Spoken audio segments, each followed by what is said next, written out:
What's up, you beautiful Redditors? Hope you're having a fantastic Monday. Welcome to the RNEWS evening show. And let's just jump into it. From r/World News. Any hope of keeping Earth habitable now requires sucking carbon back out of the atmosphere. A new study found. We're already doing this in Canada. The 2 plants being built will be completed in mid-2022, early 2023, and will be capable of pulling 1 megaton of carbon dioxide from the air a year, which is the work of 40 million trees. It's an early technology and the plant is small-sized, and the technology from this will take off like crazy. Awesome that someone is working on this. Sincerely, America ***, who is still sussing out whether we believe scientists or not. Reading this, it seems almost so simple yet never done.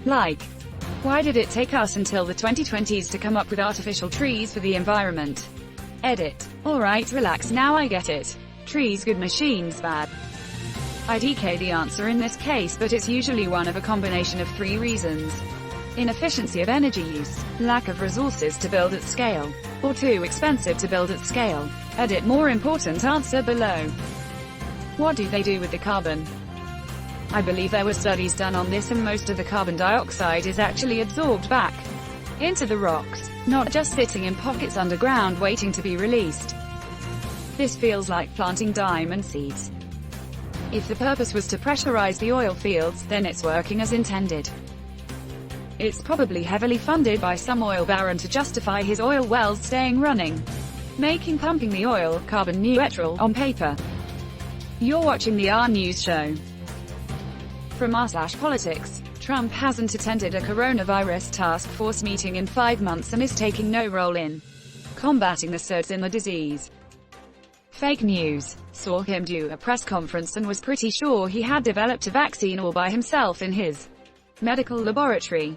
Or, maybe just tried to steal credit from a private company and lied about them getting government funding even though they never even did that. Whatever the case, I know he said that no other president could have done this, because, apparently, private companies wouldn't want to capitalize on a potentially huge market from a pandemic unless he was president. Yeah, Trump is a lying POS that has never contributed anything worthwhile to society in his entire life. Do we even need any more proof that he doesn't give a crap about Americans? That being said, we are better off without him attending any meetings. He's a moron whose opinion doesn't do any good, but screw him for trying to take any of the credit for the vaccines. These guys have figured out that they don't have to actually do anything. They just have to say they are doing stuff occasionally, and they still get support every chance he gets. Trump claims that he totally rebuilt the military.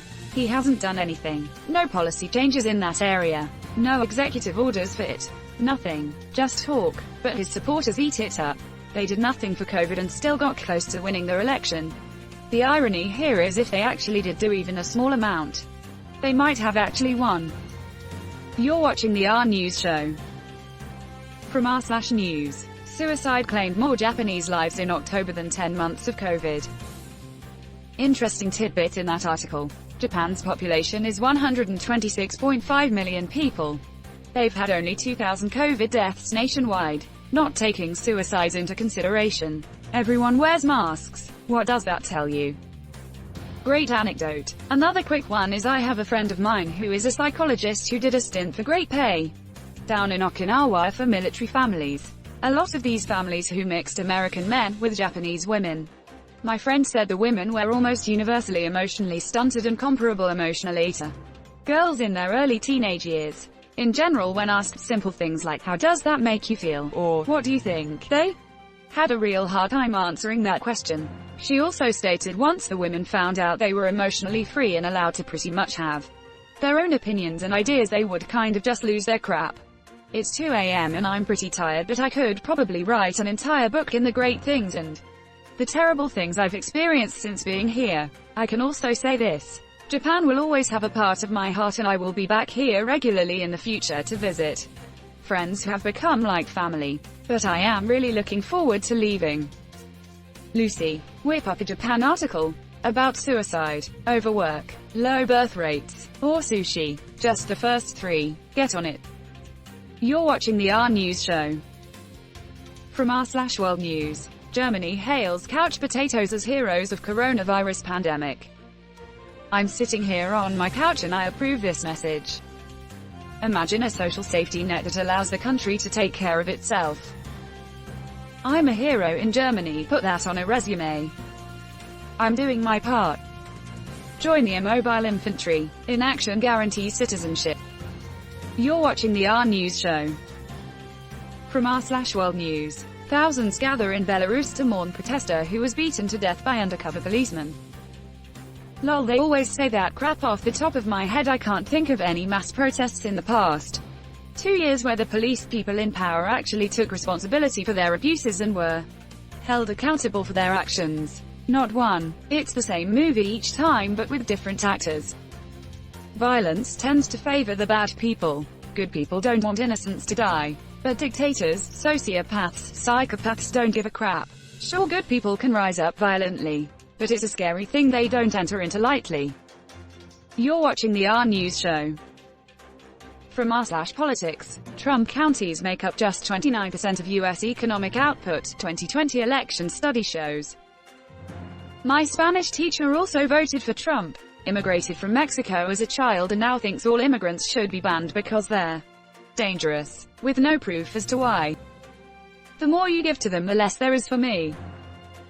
Yeah, I've had a lot of success with honestly just reframing their arguments into leftist-like arguments.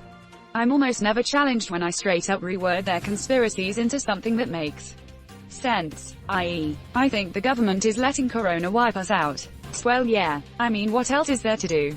We have no freaking infrastructure. Nobody wants to go to the hospital anyway. It's too expensive. But if we had publicly funded hospitals, never say Medicare for all to these people. Never say taxpayer funded to these people. We could have people go in, get checked out, and probably get this thing under control. But the freaking psychos in Washington know it's cheaper to just let us die. I hate to out myself as a Chapo fan, but Matt Chrisman hit the nail on the head when he started explaining that, basically, the reason these QAnon people accept conspiracies so readily is because the truth is that they can't bear to admit that capitalism hates them. Crap like Q is the only thing that makes sense for if you refuse to accept that capitalism is the root cause for many, if not most, of the issues we face in our lives right now. And that's where we're going to end today's show. But if you like what you saw, leave a like, and if you want to see more of the RNEWS show, hit that subscribe button. As always, this has been the RNEWS show and I'll see you tomorrow.